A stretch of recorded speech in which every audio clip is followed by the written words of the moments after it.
All right, so your chakras and fruit. Why is this important to know? How is this going to help you whenever understand things when you're traveling? And what does it all mean? I'm going to give you my personal example, and this might be something that people might take it and might be a little bit on the fringe, or this might be just the thing that you've been looking for. So keep listening, let's figure it out. So, your chakras. If you don't know, this isn't going to be like the best video for you because I am not going to go deep into explain the chakras and which each of them mean. At this point, you found this video. I'm operating under the assumption that you know what they are. And fruit, if you don't know what fruit is, well, that's a whole nother conversation. What I want to implore you is, let's start with a story, okay? The story I want to tell you about is acne. So if you're looking, I've got a little bit of acne around my neck. However, what I realized was it used to be a lot worse than this. And over the course of time, I started just not knowing why. I tried different shampoos, I tried different soaps, nothing was working. I tried different, little mask type things, little scrubs, still didn't work. And I had a sensitive neck too, so sometimes it was breaking out even more. And it was being annoying, a nuisance, let's say. So fast forward a couple of years, and I hear about the chakra system. I hear about the chakras and how your root is red, sacral orange, solar plexus yellow, heart green, throat blue, pineal gland or your third eye purple, and crown is like a white or violet. So I kind of started acting as if these were true, if this color representation was true, and it really had a profound impact on my life. Really could feel, and this is where I would highlight the meditation, meditate and feel where things happen in your body. Now, as I keep going along, I start feeling, and I'm thinking to myself, I don't really eat any blueberries. I have all this acne on my neck, and I never really eat blueberries. It's the color blue. What's the worst that could happen? So what I did was I ended up buying a ton of blueberries, eating maybe 4 of those cartridges within a day or two. Don't recommend it, but do whatever you're feeling. And within 2 days, my neck started clearing up. It started getting more bright. It started reducing. And honestly, right now, I have a little bit of acne, so I've been slacking on my blueberries. But what I want to highlight is that I personally believe that there is a correlation between our body and these colors, and then we see them in fruit as well. And let's try to take a quick step back here. A big question that usually comes up in this is how much of it was the placebo effect. The placebo effect of believing something's true and then it becomes true. Now, what my corollary is to something like that is, well, if we look at nutrition, you look at things like high sugar, or let's stick with high sugar. If you have a high sugar diet, there's no way that you can mentally kind of trick yourself into, becoming ripped just eating sugar. It doesn't provide your body with the exact nutrients that you need in order for you to gain muscle and to lose fat. And so I personal belief that the fruits act in the same manner. And this is something that I've used throughout traveling, and this is something that I've used in order to help fix certain issues that I've had within my body. So for example, red being the fact of digestion, which is usually right around here. You'd feel it kind of, let me back up a little, kind of between your hips is where you usually digest. And apples are red. Red apples help aid in the digestion. Another really fascinating thing that I kind of looked up is whenever I would eat a bunch of sugar, I would kind of get heartburn right in my solar plexus region.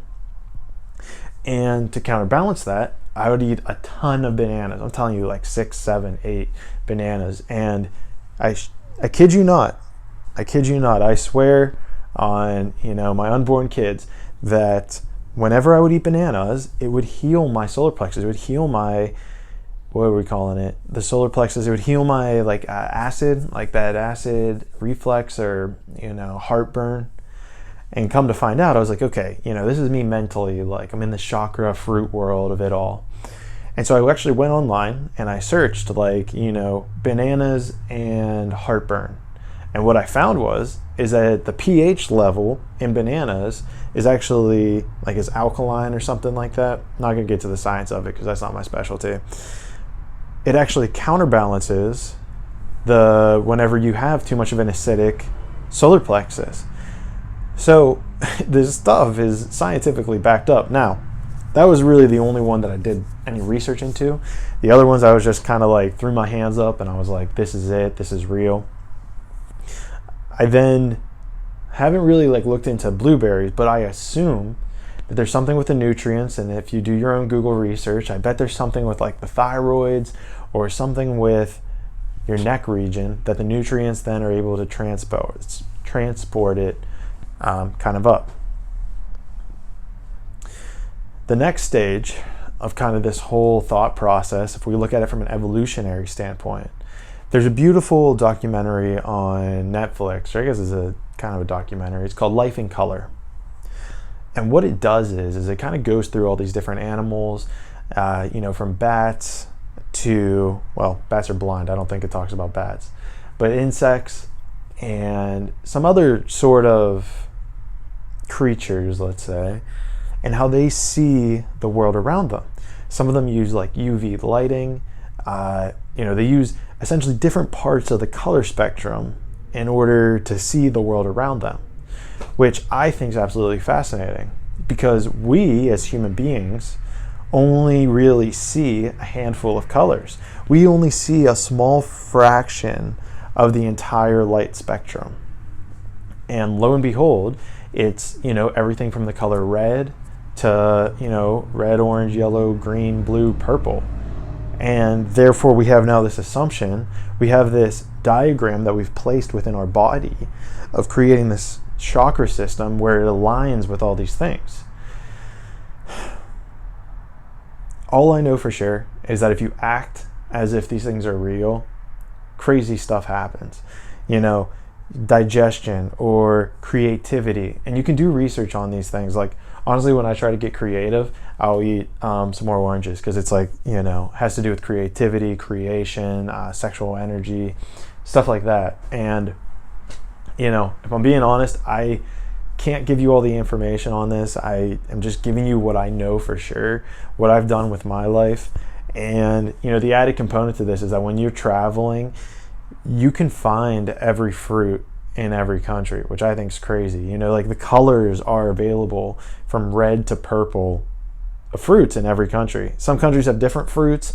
Some countries, I can't even tell you what the words are in English because we don't have that fruit. There's separate fruits in like Brazil, for instance. And, excuse me. And the beauty of it is all the colors are there in every country you go to. So, do your own research. I would love to know if you have any experience with this. Shoot a comment below. I think if you have acne in some region of your body, it could be, and this is not medical advice, but it could be that you have a deficiency in, one of these nutrients that's in a fruit or in vegetables for your heart. All I can say is just give it a shot. What do you have to lose? Act as if it's true for a week and see what happens. Other than that, I implore you to just, this is just my experience that I'm kind of just giving to you. And with that being said, that concludes the link between fruits and chakras. I'd love for you to drop a comment below about, maybe what your favorite fruit is and, if there's like an energetic balance within you, if it relates to a chakra. So yeah, please, I love to engage with those types of conversations. If you have any like holes or that you want to poke in this, please send that down below as well. I'd love to address them, see what we can figure out together. And with that being said, let's keep growing.